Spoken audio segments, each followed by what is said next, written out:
Hello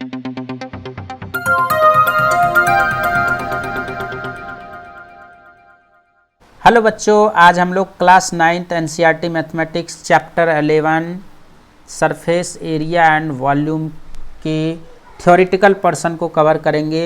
इससे पिछले video में हम लोगों ने हीरोन्स फार्मूला और उसके एक्सरसाइज का सॉल्यूशन देखा था। अब आज हम लोग इसमें सरफेस एरिया और वॉल्यूम के बारे में स्टडी करेंगे। इससे पढ़ने से पहले हम लोग कुछ पहले के रिवीजन कर लेंगे। इस चैप्टर में हम लोग क्या क्या पढ़ेंगे। इंट्रोडक्शन है, area and volume of cuboid, area and volume of cube, right circular cone and right circular cylinder, volume and sphere and hemisphere. ये पूरा हम लोग इस सब का डिटेल स्टडी करेंगे। चलिए स्टार्ट करते हैं। इससे स्टार्ट करने से पहले हम लोग कुछ बेसिक चीज़ का रिवीजन करेंगे जो कक्षा 8 7th में हम लोगों ने पढ़ा था। शॉर्ट रिवीजन करेंगे, फिर वापस हम लोग चैप्टर पे आएंगे। चलिए स्टार्ट करते हैं। पहला वर्ड है polygons. Polygons is a combination of two words that is poly. Poly means होता है many and gons means होता है sides. A polygon is closed figure made up of line segment not curve in a two-dimensional plane. यानी a minimum 3 line segment is required connected end to make a closed figure. कोई भी closed figure बनाने के लिए हमें 3 line segment की ज़रूरत पड़ेगी। तो ये 3 लाइन सेगमेंट से ट्रायंगल बना। तो यानी पॉलीगॉन के बारे में हम लोगों ने पिछले कक्षा में पढ़ा था, उसी का थोड़ा सा शॉर्ट रिवीजन करेंगे। पॉलीगॉन में ट्रायंगल भी आता है। तो ये 2 प्लेन में होगा, ओनली 2 प्लेन 2 डायमेंशनल होगा, एक्स और वाई एक्सिस पे होगा। आगे देखते हैं। जैसे ये पॉलीगॉन्स में जैसे 3 साइड है, ट्रायंगल हो गया, 4 गॉन है, 4 गॉन मतलब क्वाड्रिलेटरल्स, और पेंटागॉन्स, ऑक्टागॉन, हेक्सागॉन, 6 है तो हेक्सागॉन, 8 है तो ऑक्टागॉन। मतलब इस तरह से जितना लाइन सेगमेंट होगा उस हिसाब से उसका नोमेनक्लेचर हो जाता है। ये हम लोगों ने पिछली क्लास में पढ़ा था। अब आगे देखते हैं triangle and based on side. Triangle के बारे में शॉर्ट रिविजन करते हैं। साइड्स के आधार पर ट्रायंगल 3 तरह का होता है। ये देखिए, साइड्स के आधार पे आइसोसेल्स ट्रायंगल जिसमें 2 साइड इक्वल होंगे, इक्विलेटरल में तीनों साइड्स इक्वल होंगे, और इसमें कोई भी साइड्स इक्वल नहीं होंगे। तो इस तरह से 3 तरह का एंगल पढ़े हुए हैं। और अगला देखते हैं एंगल के बेस पे ट्रायंगल का। Triangles based on angle.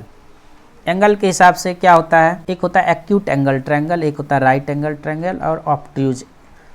तो ये देखिए यहाँ पे शॉर्ट नोट्स में each angle is less than 90 degree. Acute angle में क्या होता है, 90 डिग्री से सारे कम होंगे, जैसे 60 का सारे ले लो। यानी ट्रायंगल के तीनों इंटीरियर एंगल का सम 180 डिग्री होता है, इससे ज़्यादा नहीं होना चाहिए।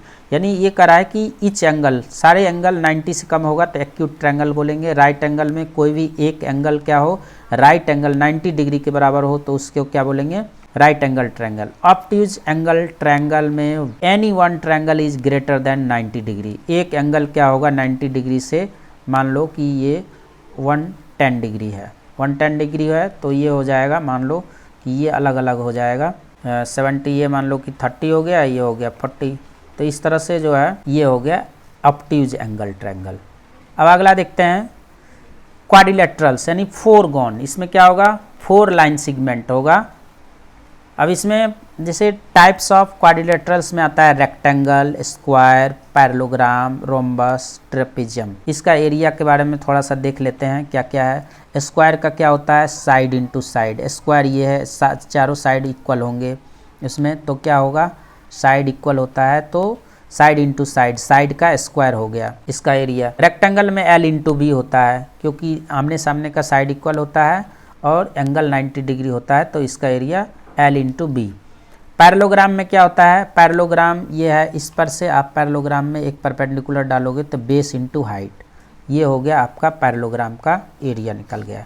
ट्रेपेजियम में क्या होता है, ट्रेपेजियम में यहाँ पे एक ट्रायंगल डालेंगे तो ये एंगल निकाल के 1/2 इंटू ए प्लस बी इंटू एच निकालना पड़ेगा। ये पैरेलल साइड का, ए और बी ये साइड है और ये हाइट है, तो 1/2 इंटू ए प्लस बी इंटू एच, ये ट्रेपेजियम का एरिया हो गया। रोम्बस में क्या होता है, रोम्बस में ये डायगोनल है D1 और D2, तो ये रोम्बस का एरिया हो जाता है 1/2 D1 इंटू D2। और अगर ये काइट का अलग से हमने बना दिया, काइट का होता है 1/2 D1 इंटू D2। तो इस तरह से हम लोग ये सब चीज़ें पढ़ चुके हैं। अब आगे देखते हैं 3D शेप ऑफ पॉलीगॉन्स, यानी 3D शेप पॉलीगॉन मतलब पॉलीहाइड्रॉन। पॉलीहाइड्रॉन क्या होता है, ये देखिए जैसे क्यूब जिसमें कर्व सरफेस, मतलब हाइड्रॉन मतलब कर्व सरफेस, पॉलीगॉन मतलब जितने, जैसे क्यूब हो गया, कोन, सिलेंडर्स, स्फीयर, क्यूबॉइड, कोन दो बार हो गया, कोन, पिरामिड, ये सब क्या है 3D शेप है। इसके बारे में हम लोग इस चैप्टर में पढ़ेंगे एक एक करके सबके बारे में। अब कुछ हम बेसिक चीज़ समझ लेते हैं, जैसे parts of 3D shape. Parts मतलब अब देखिए इसमें 3 चीज़ होता है, फेस, एज और वर्टेक्स। फेस किसको बोलेंगे, सरफेस, यानी जैसे ये वाला हिस्सा हो गया सरफेस यानी 2D। Face are the shapes surface. और एज हो गया आपका, एज मतलब ये साइड्स, ये स्ट्रेट लाइन कह लो या लाइन सेगमेंट कह लो। Edge are the line segment where two face meet, वही चीज़ है हमने यहाँ पे स्लाइड्स में लिखा है, a straight line where two face meets and connected to vertex. Two vertex को कनेक्ट करेगा। वर्टेक्स मतलब कॉर्नर, ए पॉइंट वेयर 2 और मोर एज मीट, जहाँ पे ये किनारा मिलता है 2 या 2 से अधिक, तो उसको क्या बोलेंगे, वर्टेक्स बोलेंगे। और लाइन सेगमेंट है तो उसको एज बोलेंगे, और फेस। तो ये सब चीज़ हम लोग बेसिक चीज़ें पढ़े हुए हैं, उसको बस रिवीजन कर रहे हैं इस चैप्टर में अभी। अब ये देखिए ये यूलर्स फार्मूला फॉर पॉलीहाइड्रॉन के लिए इन्होंने दिया था। कभी कभी ना हम लोग जो छोटे छोटे क्लास 6, 7, 8 में ये सब कहीं कहीं एग्जाम्पल क्वेश्चन रहता है कि अगर एज दिया है, वर्टेक्स दिया है तो फेस कितना होगा, तो इस फार्मूला से निकालते हैं। जैसे एक एग्जाम्पल ले लें हम, जैसे एक क्यूब का ले लेते हैं। क्यूब में क्या होता है, 6 फेस होता है। ये सामने वाला, इसके बैक में 2 और ये साइड वाला 3, इधर वाला 4, ये 5, ये टॉप का 6, बॉटम और टॉप 6 है। तो ये 6 फेस हो गया। तो फेस मतलब F मतलब 6 हो गया। अब कॉर्नर कितने हैं, इधर ये देखिए ये कॉर्नर, ये वर्टेक्स जिसको बोलते हैं, कॉर्नर कितना है, 4 ऊपर 4 बॉटम में, यानी 8। वर्टेक्स क्या हो गया, V = 8। तो अब देखिए आपके पास क्या है, F और V, और क्या है, क्या बच गया, एज, किनारा। ये लाइन कितना है, 4 ऊपर है, 4 बॉटम में है, 4 साइड में है, तो क्या हो गया 12। एज = 12 हो गया। तो अब फार्मूला आपका बोल रहा है V - E + F = 2 होना चाहिए। तो V आपके पास 8 है, -E 12 है, और फिर ये +6 है। तो अब ये और ये ऐड हो जाएगा, 8 × 14 -12, ये हो गया 2। ये यूलर साहब ने ये फार्मूला डिराइव किया था।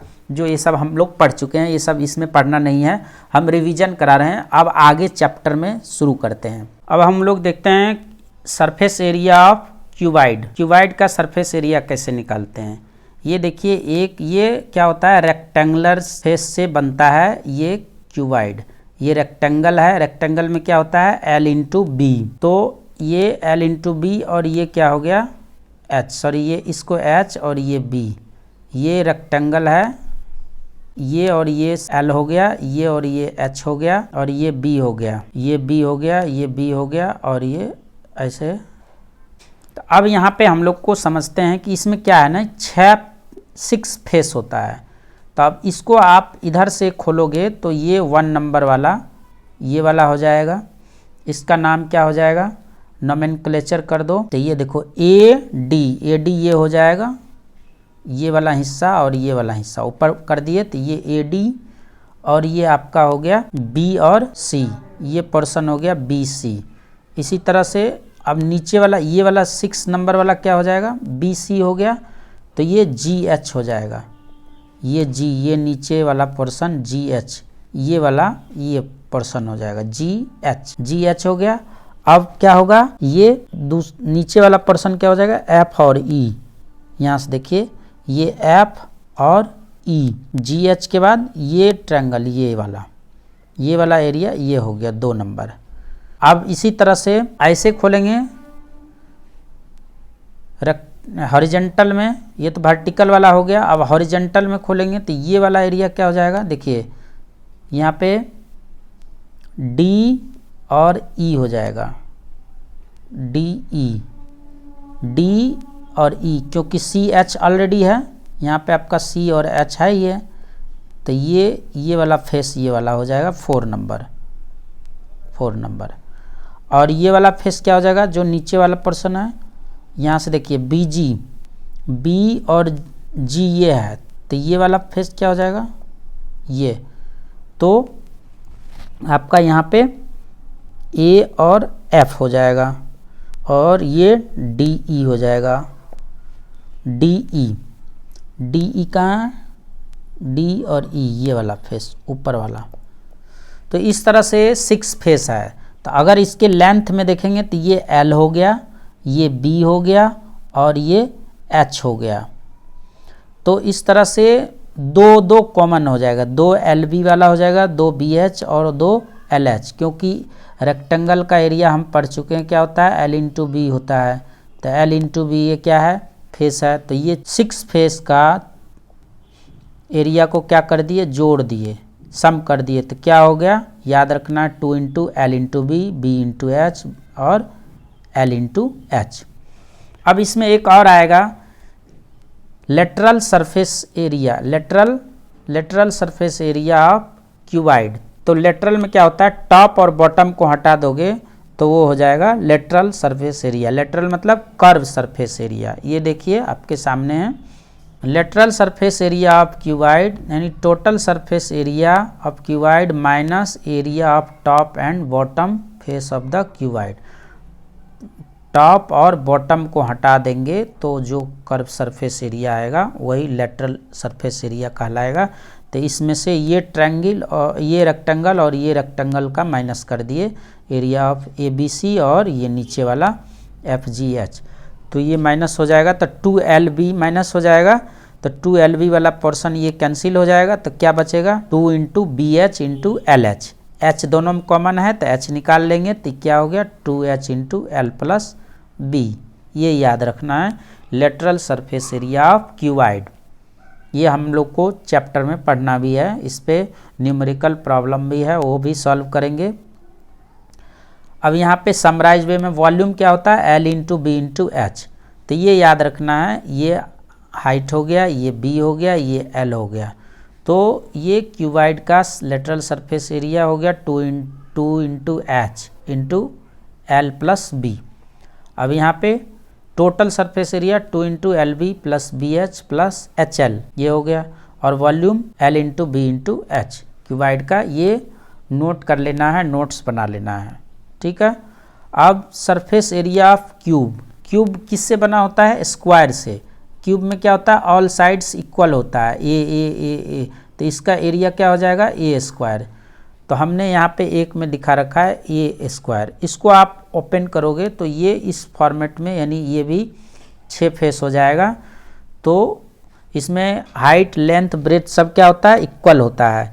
तो इसीलिए इसका एक का ए स्क्वायर हो गया, तो ये 6 सरफेस है, तो 6A स्क्वायर एरिया हो जाएगा क्यूब का।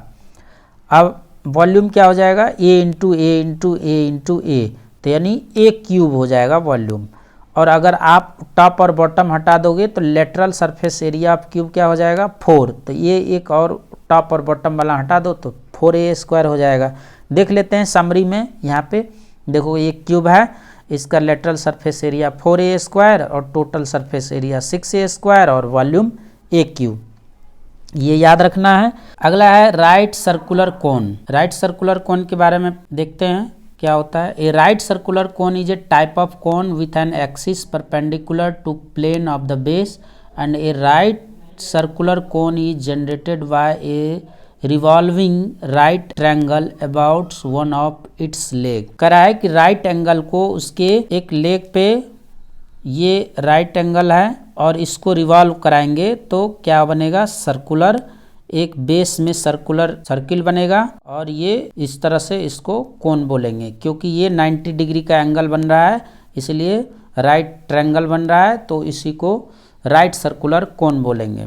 अब इसमें क्या होता है, ये एक सर्किल बन गया बेस में, इसका ये रेडियस हो गया, ये हाइट है, इसको स्लेंट हाइट बोलते हैं। स्लेंट हाइट यानी ये एल स्क्वायर इजकल टू क्या होगा, एच का स्क्वायर प्लस आर का स्क्वायर, क्योंकि ये क्या है, एक राइट एंगल ट्रायंगल है।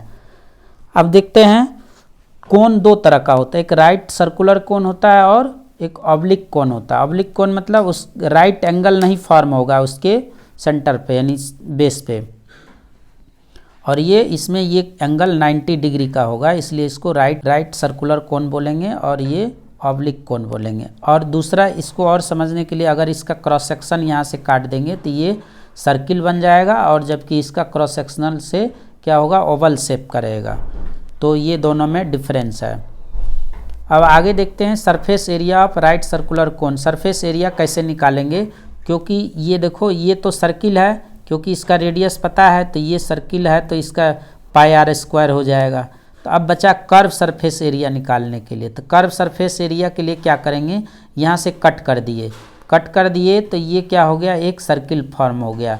और इसकी जो एल है, एल क्या है, ये एल लेंथ, क्योंकि खोलेंगे तो एल शेप में ही खुलेगा। तो ये एल हो गया और ये B1 B2 इसका बेस हो गया। तो अब ये जब बनाएंगे आप B1 B2 तो ये पूरा निकालेंगे तो क्या हो जाएगा, 2 पाई आर हो जाएगा। सर्किल का ये परिधि यानी पेरीमीटर 2 पाई आर होता है। तो अब एक ट्रायंगल का निकाल के आप सारे ट्रायंगल का जोड़ दोगे तो क्या हो जाएगा, ट्रायंगल का एरिया क्या होता है, 1/2 इंटू बेस इंटू हाइट। तो बेस इंटू हाइट। तो अब यहाँ पे देखेंगे ट्रायंगल का तो B1 B2 B3 ये सब ऐड हो जाएंगे, क्योंकि बेस यही है। तो यहाँ पे 2 पाई आर, तो 1/2 L इंटू 2 पाई आर, 2 से 2 कैंसिल हो जाएगा तो क्या हो गया, पाई आर एल। तो ये कर्व सरफेस एरिया हो गया। तो यानी कर्व सरफेस एरिया निकल गया। अगर टोटल सरफेस एरिया कहेगा तो क्या करेंगे, इसी में पाई आर स्क्वायर जोड़ देंगे। तो ये हो गया टोटल सरफेस एरिया। अब आगे देखो यहीं पे लिखे हैं, ये curve surface area of cone 1/2 pi L into 2 pi R, यानी 2 से 2 कैंसिल हो गया तो ये हो गया पाई आर एल। और टोटल सरफेस एरिया में pi r l plus pi r. तो ये पाई आर दोनों में कॉमन है, तो पाई आर कॉमन निकाल लोगे तो यहाँ से बचेगा एल केवल, प्लस इसमें से पाई आर निकल गया, एक आर बचेगा। तो ये pi r into L plus r, ये हो गया आपका सर्कुलर कोन का। अब वॉल्यूम निकालते हैं कोन का। तो वॉल्यूम निकालने के लिए कुछ एक्सपेरिमेंट के आधार पर सॉल्यूशन निकाला गया। तो ये एक सिलेंडर लिया, सिलेंडर राइट सर्कुलर सिलेंडर, और उसमें हाइट सेम हाइट और सेम रेडियस वाला जो है कोन लेकर के, दोनों का सिलेंडर का हाइट और इसका बेस का रेडियस कोन का भी सेम लेकर के इसमें लिक्विड को डाला गया। तो ये 3 बार में ये सिलेंडर भर गया। तो सिलेंडर का, क्योंकि ये सर्कुलर वाला पाई आर होता है, पाई आर स्क्वायर ये एरिया और ये हाइट, तो इस सिलेंडर का वॉल्यूम निकालना आसान था, तो इसीलिए पाई आर स्क्वायर एच करके उसका 1/3 कर दिया। तो कोन का 1/3 pi r square H volume हो गया। इसको याद रखना है। ये उसी तरह से समझाया गया है फिगर में कि एक का लिया तो 1/3 हुआ, 2 का लिया 2/3 हो गया, तीसरे में फुल हो गया। तो इसीलिए 1/3 पाई आर स्क्वायर एच ये वॉल्यूम हो गया कोन का। ये याद रखना आपको। अब ये समराइज वे में कर दिया है, ये एच हो गया, ये आर हो गया, ये एल हो गया। तो ये लेटरल सरफेस एरिया या curve surface area pi r l, और ये टोटल सरफेस एरिया में पाई आर कॉमन ले लो तो एल प्लस आर ये हो गया।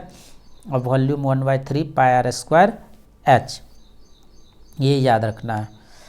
अब है surface area of right circular cylinder. Cylinder का एकदम इजी है। क्या है, a right circular cylinder is a 3 dimensional solid shape and it consist of 2 parallel base linked by a close circular surface where each base is like a circular disc in shape and the line that passes through the center or join the center of 2 circular base is known as the axis of the right circular। ये करा है, यहाँ से जो यहाँ पास हो जाएगा ये एक्सिस कहलाएगा। अब यहाँ पे बेस पे एक सर्किल ये है और दूसरा सर्किल ये है, तो इसका एरिया हो गया पाई आर स्क्वायर, इसका भी एरिया हो गया पाई आर स्क्वायर, क्योंकि सर्कुलर डिस्क है। और ये जो इसको बीच से कट कर दोगे तो ये क्या हो जाएगा, रेक्टेंगल, क्योंकि ये हाइट है और यहाँ पे 2 पाई आर, तो क्या हो जाएगा, इस सर्किल को पेरीमीटर 2 पाई आर, इसका भी ये 2 पाई आर इंटू एच, ये एच है तो इसका रेडियस कितना, ये रेक्टेंगल है तो रेक्टेंगल का L इंटू बी होता है, तो L हो गया 2πr और B हो गया h, यानी 2πrh।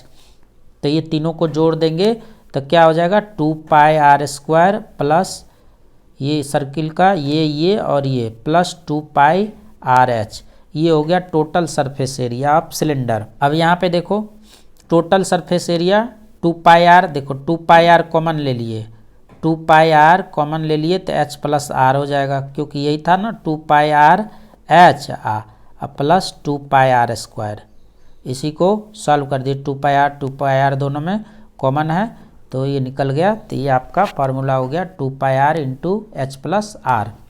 ये याद रखना है क्योंकि ये सर्किल का πr, इसका रेक्टेंगल का 2πr है h, तो इसी में ये फार्मूला आपको याद रखना है। वॉल्यूम, क्योंकि वॉल्यूम बेस एरिया क्या हो गया πr² सर्किल का, और ये height area base area into height, यही वॉल्यूम हो गया। ये सब याद रखना है।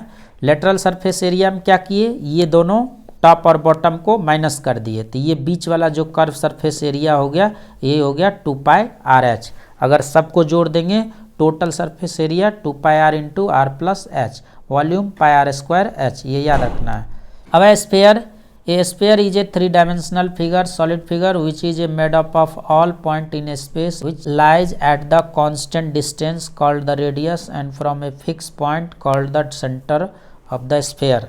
अब यहाँ पे देखो स्फीयर लाइक क्या है, एक बॉल की तरह होता है। जो the word solid sphere is use to a solid whose surface is a sphere, जिसका सरफेस स्फीयर की तरह होगा। तो अब क्या है, इसमें ये भी एक्सपेरिमेंटेड है, इसमें कोई कहीं से कोई क्लू नहीं है। ये क्या किया, बॉल में एक स्ट्रिंग लेकर के पूरा बॉल को उस पर लपेटते गया। जितना स्ट्रिंग यूज हुआ, जितना रस्सी यूज हुआ, उससे क्या किया कि इसी के रेडियस के बराबर एक सर्किल बनाया। तो सर्किल बनाया तो 4 सर्किल वैसा सेम रेडियस वाला 4 सर्किल बना। तो 4 सर्किल बना तो इसका एरिया, चूँकि सर्किल का एरिया क्या होता है πr², तो यही इसीलिए सरफेस एरिया ऑफ स्फीयर क्या हो गया 4 πr², यानी 4, ये भी πr², ये भी πr², ये भी πr²। तो πr चारों को जोड़ दिया तो ये सरफेस एरिया ऑफ स्फीयर निकल गया, सरफेस ऑफ 4πr²। ये एक्सपेरिमेंटेड है इसलिए इसको याद रखना है। स्फीयर का एरिया क्या होता है 4πr²। वॉल्यूम निकालने के लिए भी एक्सपेरिमेंट किया। एक सिलेंडर लिया, सिलेंडर में पानी भर दिया, फिर उस स्फीयर को उसमें डाल दिया, जो पानी बह के बाहर आ गया उसको एक फिर सिलेंडर में डाला तो देखा उसका वॉल्यूम क्या है 4/3 πr³ के बराबर। ठीक है, इसी तरह से इसको भी याद रखना है स्फीयर का। तो स्फीयर का लेटरल सरफेस एरिया और टोटल सरफेस एरिया एक ही होगा, क्योंकि इसमें कोई टॉप बॉटम अलग से नहीं होता, इसलिए 4πr², ये भी और ये भी वही होगा, और वॉल्यूम 4/3 πr³ होगा। अब है हेमिस्फीयर। हेमिस्फीयर मतलब अर्धगोला, आधा गोला। तो ये आधा गोला काट दोगे तो यहाँ पे सर्किल फॉर्म हो जाएगा। तो बेस एरिया क्या हो गया πr², रेडियस r है, और आप क्या अभी पढ़े हैं 4πr² होता है स्फीयर का, तो इसका आधा कर दोगे तो क्या हो जाएगा 2πr² इधर का, और 1 πr², ये सर्किल वाला। तो टोटल हो गया πr² ऐड कर दो तो ये हो गया 3πr² total surface area of hemisphere. इसमें ज़्यादा दिमाग नहीं लगाना है। Lateral surface area 2πr², total surface area 3πr², और वॉल्यूम भी आधा हो जाएगा 2/3 πr³। ये याद रखना है। अब समरी देख लेते हैं।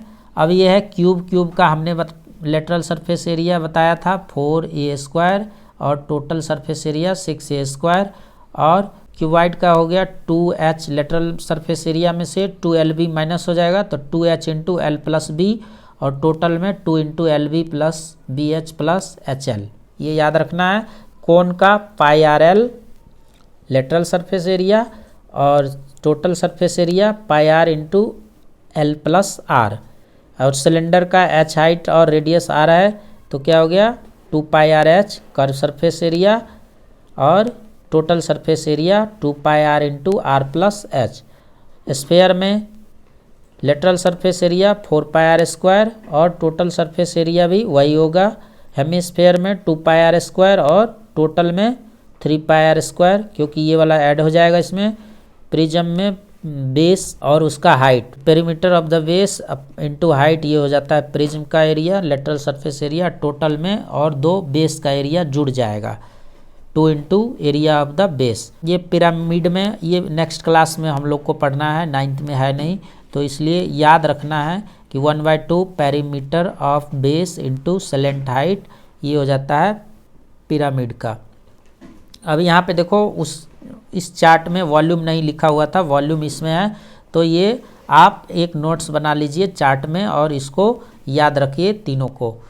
ये सारे जितने फिगर दिया हुआ है इसको कॉपी पे बनाइए और इसका नोट्स बना लीजिए और ये फार्मूला याद रखना है आपको, ठीक है। ये बहुत काम आने वाले हैं। अब हम लोग मिलेंगे अगले वीडियो के साथ सॉल्यूशन, अगले चैप्टर के सॉल्यूशन के साथ। Thank you.